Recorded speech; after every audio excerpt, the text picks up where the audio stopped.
బంధువులు, రక్త సంబంధులు, కుటుంబం, స్నేహితులు, బలగం, సొసైటీ ఎంత ఇంపార్టెంటో ఈ వీడియో మనకి నేర్పిస్తుందండి.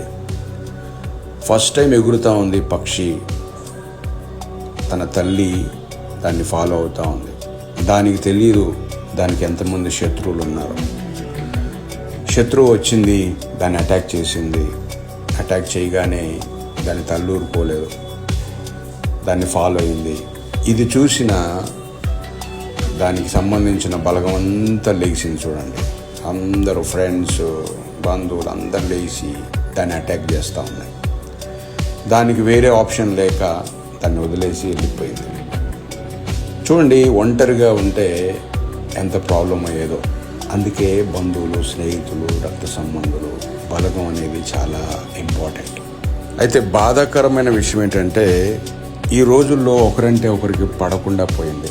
నేను గొప్ప అంటే నేను గొప్ప అనుకొని విడిపోయే స్థితికి వచ్చేసింది. ఎవరు ఎవరి మాట వినే స్థితిలో లేరు. ఎవరి స్వార్థం వాళ్ళది అయిపోయింది. ఎవరి బెనిఫిట్స్ వాళ్ళు చూసుకుంటూ ఉన్నారు.